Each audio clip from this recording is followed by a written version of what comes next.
So let's look at what else. I wanted to focus on this for a good portion of today's show.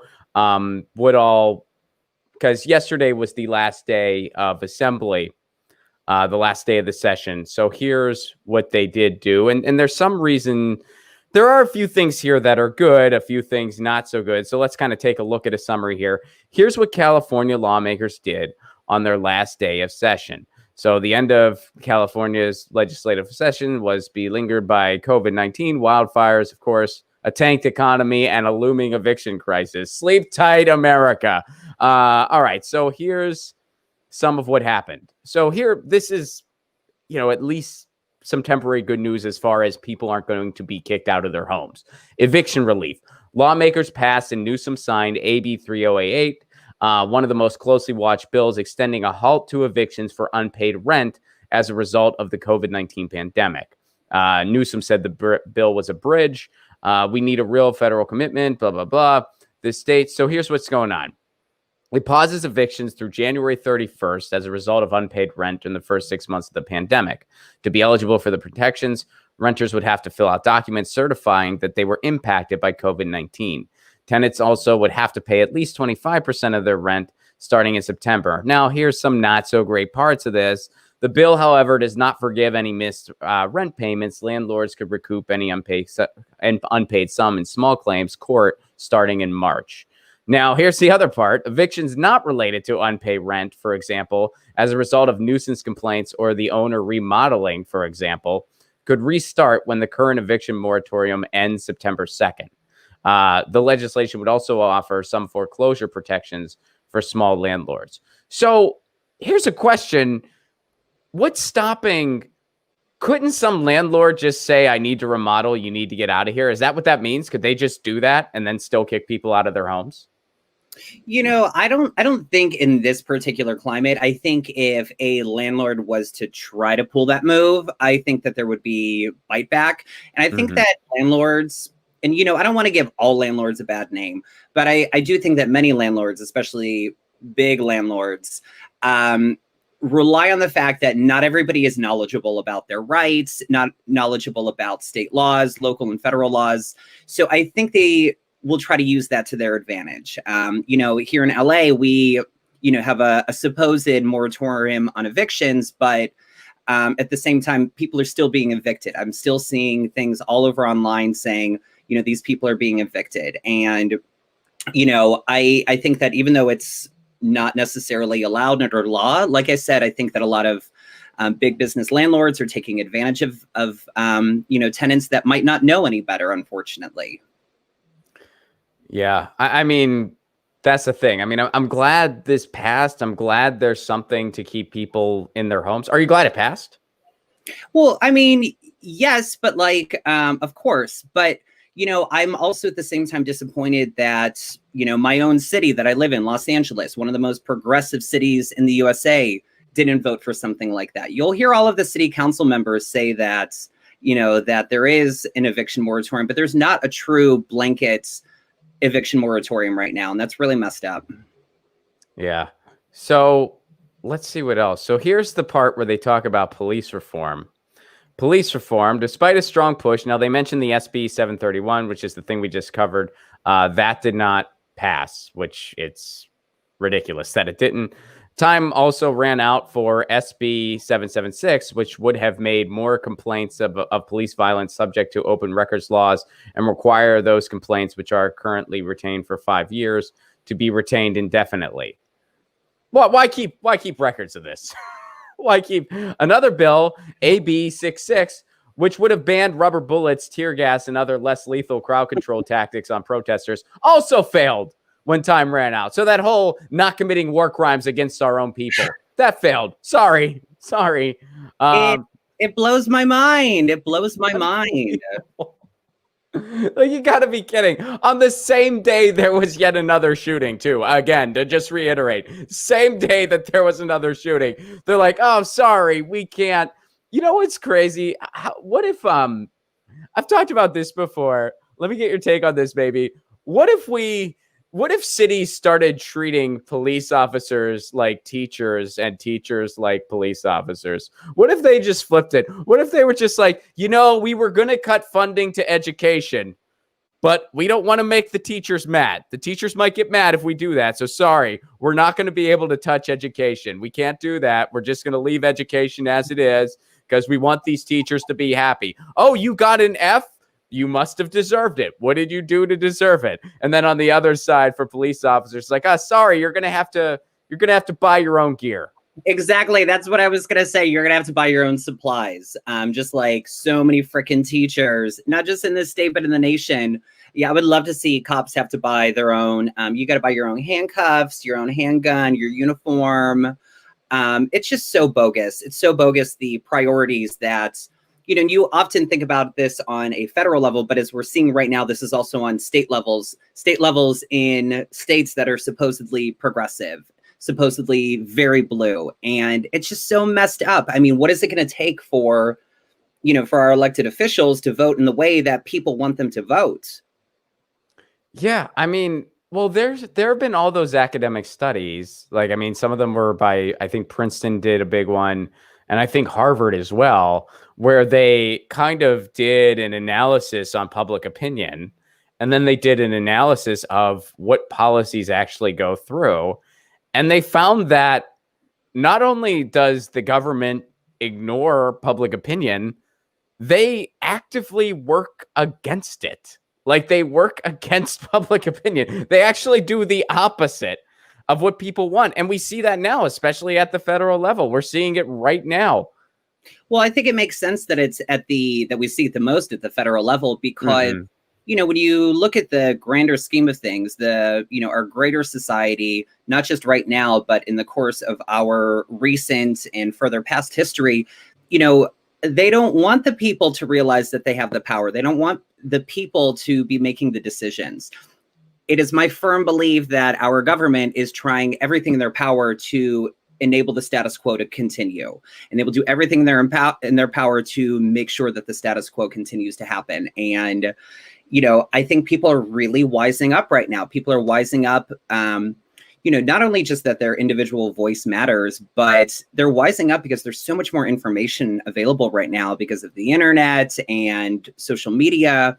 And, I think that people have drastically caught up in the past couple of years. And I think that a lot of big people in government are terrified about that. A lot of big people in government are realizing that people want more. People want Medicare for all. People want a Green New Deal. People want housing justice. And, it's just a gag that we've been fighting for these things for decades. And I just don't understand how the people that make up this nation can demand these things. And then their representatives who are supposedly elected to represent them cannot fulfill that obligation of representation. They represent their interest and the interests of their donors. And that's not democratic. It's messed up. Do you think they're really worried, though? Because, I mean, I just wonder, they're not changing at all. Like, they're just not changing. I mean, I feel like we are seeing 2016 repeat itself in real time. Well, 100% we are. But they're also, I do think that they're worried, but they're making it seem like they're not worried. They're just trying to ignore the millions of people that are demanding these things. And, that can only go on for so long. People are really starting to wise up. And I think it kind of feeds back into why we have this, People's Convention and the development of this new People's Party, because the demands and the needs of the people are not being met. And when that doesn't happen, what do? There's a number of options. You protest, you go on strike, or you form your own party. And we got to do all three. We got to do all three. We can't pick one. Exactly. We got to do all three.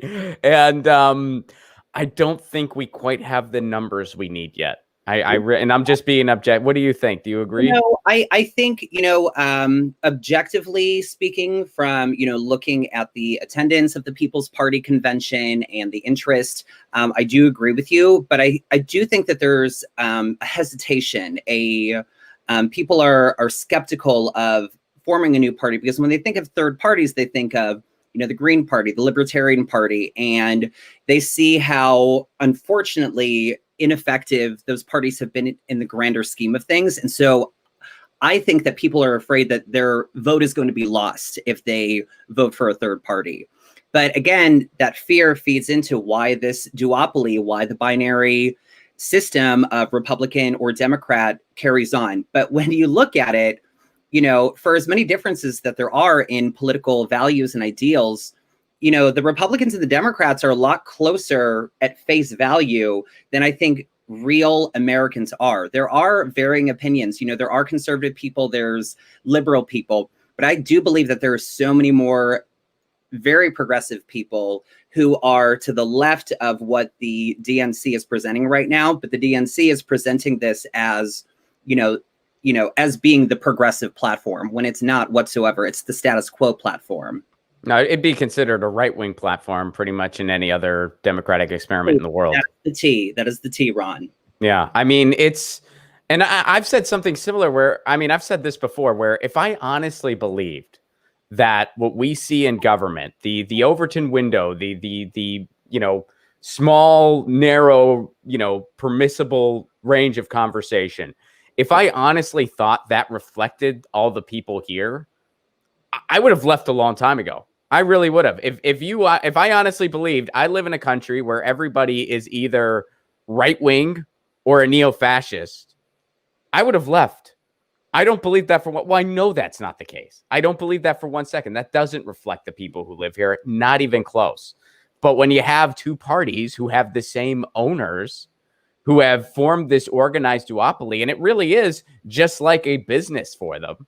Hey, Republicans, be as gruesome as you want because that'll allow us to be ineffective. And hey, Democrats, be as ineffective as you can because that allows us to be gruesome. See, and that's exactly your point that you just made is exactly that's the point that I made when I spoke at the People's Convention is that the big business and the big harmful industries in our nation, they don't care if you're a Democrat or a Republican because they know that the leaders of both the Democratic and the Republican parties are going to further their interests rather than the interests of the people. So, that's why you see these big businesses donating, money to leaders of the Republican Party and leaders of the Democratic Party. And when you step back and you look at that, does that make sense whatsoever? It only makes sense if you know that either party is going to serve your interests. What voter do you know steps back and thinks, you know what? I'll support either the Republicans or the Democrats because I know that either one's going to help me. Do you know anybody that is like that? No. But the people that are like that, again, are big businesses who have the money and the influence to influence our politicians. And it's messed up. Yeah. Yes, it is. So before we get to the interview portion, we'll go look at what they did pass as far as police, quote unquote, reform. Lawmakers approved other more moderate reforms aimed at stepping up oversight and accountability in police departments. I'm laughing because that keeps me from losing my mind, folks. I'm not laughing because I take this lightly. I'm laughing because this is what keeps us from going insane, because this is so pathetically unreal that this is beyond a parody of itself. This is all they've in the supposed progressive utopia of California. This is all they're doing when we are having police shootings weekly. Freaking weekly. Here's what they're doing. I'm sorry, go ahead. Oh no, I was just gonna say if this is happening in California, what's it like in all of the other states? Like if we can't rely on California to make these, I hate to the gag is, we call these progressive stances. These are not really they're not that radical of ideas. I mean, everything that was rejected, those are not radical ideas. Those are humane, moral ideas. And for some reason, probably money, probably donor influence, they're not passing these things. So again, of course, the moderate reforms were approved, which again is the status quo. Yeah, exactly. I mean, so here they are. We'll list them. AB 1506 would require a state-led investigation into police shootings of unarmed civilians and would allow local governments to request investigation into other killings. We're going to look into it, folks. But when it happens, we'll look into it from now on. That's wow. Okay. AB 1185 would allow counties to implement sheriff's review boards or an inspector general to oversee the department and launch investigations. Another measure sent to Newsom, AB 1299, will make it more difficult for police departments to hire officers with marks on their record. More difficult, not even impossible, just more difficult. Those were all status quo measures. I mean, you summed it up perfectly. We didn't even have to go through it. Those are all just status quo measures. That's exactly what that is. That's saying, what? That's just why I've been so offended by the response of so many people in our government, our officials, in terms of, they're seeing these protests, they're seeing people rising up, and they're saying, we care, we're here with you, we're here with you, we're kneeling with you. But you know what? We're actually not going to vote to fix that. And that's the most basic, essential way that an elected official can enact change. So if we want to see change in our government, we have to put people in the government that are going to have the courage to enact that change, rather than just go along again with what their donors would like. Yeah. So there's one more thing I wanted to highlight here. So there was an AB 5 update. Under AB 2257, musicians, journalists, real estate appraisers, and a slew of other professionals would get exemptions from AB 5, a law signed last year that required the reclassification of many contractors to employees. So are you familiar with AB 5 at all? This is this the one that is affecting Lyft and Uber? Yes. Yeah. Mm-hmm. Yeah. So I'm curious to see what all they did to the carve-outs, because, I know a lot of people were just going nuts about the legislation, and I read it. Like, I just sat down and read the thing, and I didn't see why people were freaking out so bad. I'm like, look, if this thing, they need to clarify some of the carve-outs, and I did a whole thing on it when I went through the ABC test, and I was like, I think this is how this would be applied, and this is what it means. And I basically concluded, as long as they're very clear on the carve-outs, this could be a great piece of legislation, because there's no reason. I mean, they make it out about like Lyft and Uber and all there's no reason why they can't classify drivers as employees, treat them right, and still allow them flex schedules. There are employees all over the country who have flex schedules, especially in our digital age. And then what happens is, when you're people who are just drivers who are, just looking to make a little bit of side money or whatever, it's just a part-time thing for you. Well, then you just only log in on certain times, and you only get overload that full-time drivers can't take. So then you would just be considered a contractor because you're not part of the essential workload. It's really not that hard. It's just places like Lyft and Uber don't want to treat people right. Totally. And, I actually talked to a lot of friends about this particular issue a couple of weeks ago. My roommate used to be a Lyft driver. I know a lot of people that have driven for Lyft or Uber. And, the thing is, they don't all have the same exact opinion on this particular issue. Sure. And I agree that, I think that a lot of people that do drive full time for Lyft and Uber need to be getting benefits and need to be having worker protections. Otherwise, it's just the same, cheap abuse of labor that we've seen throughout the history of everything. And, there's been people really do fight for workers' rights. And I do think that's important. But I think that, again, the people that drive for Lyft, come from all different backgrounds and also view that job in a different way. Again, the people that are driving full time, they do deserve benefits, and they do deserve to have the same rights that, employees going to the office receive. But then you also have the people who are, part-time drivers driving once in a while, and they often have a different opinion because, for people like them, they're nervous that they're not going to be able to just jump on their app and be able to go out on a ride and make a little extra income. And so I do think that it is a little tricky, because this is sort of a modern instance of workers' rights in this modern era. And, I think, and then I also talked to some, people that rely on Lyft and rely on Uber. I take a Lyft to work. And so it was a week ago or 2 weeks ago, I was nervous because I was like, oh, I don't know if I'm going to be able to get a ride. I had to take the bus to work, big freaking deal. Not the end of the world, but, so I saw so many people saying, oh, we need to be, people upset that now they don't have that convenience available all of a sudden. And I tried to talk to those people and make them see the point of view of the workers. And again, because I'm not one of those workers, I can't really fully, make my own opinion on it. But I do know that there's workers on both sides. There's the workers who primarily use that as their source of income, and they do want to see, this pass. And then there's, other ones that are using it as like a side gig. Who, for them, it might make it a little bit more complicated. So I do think it is kind of a complex issue.